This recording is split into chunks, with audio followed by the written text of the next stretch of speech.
Hi everyone, it's Dr. Dave, and I am here this week for the Medical Minute to talk about the naked truth about naked juice. Okay, so here's the story.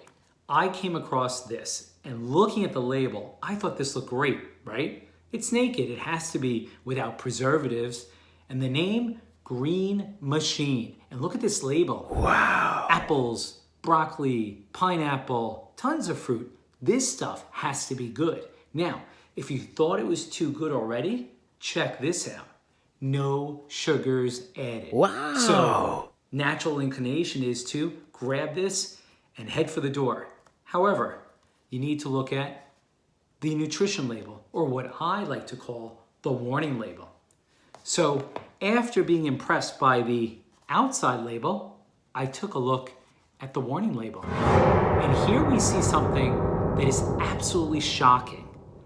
This bottle, this 15 fluid ounce bottle of naked juice contains 53 grams of sugars. 53 grams of sugar in this bottle here.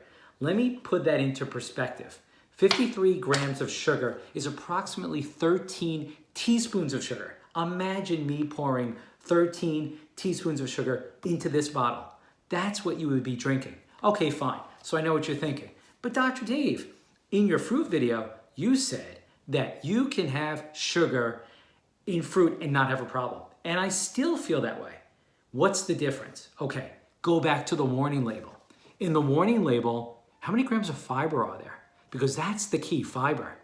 There's 0 fiber in this bottle. So couple 53 grams of sugar with 0 fiber, and you are looking at an insulin surge. And we all know what insulin means. Insulin is the fat hormone. Lots of insulin, lots of obesity. So this is a perfect example of how we cannot go by branding alone. This stuff looks amazing. I even almost fell for it. But once you look at the warning label, you see they should probably stay away from it. And I'm not just picking on naked juice. I'm picking on a lot of these juice companies.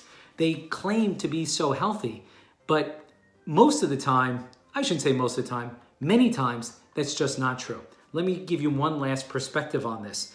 Most cans of soda carry about 40 grams of sugar. So a can of soda will typically have less sugar than this bottle of fruit juice. Okay, everybody, just something to think about. If I don't see everybody, have a happy holiday, and of course, a happy new year. Until next time, this is Dr. Dave.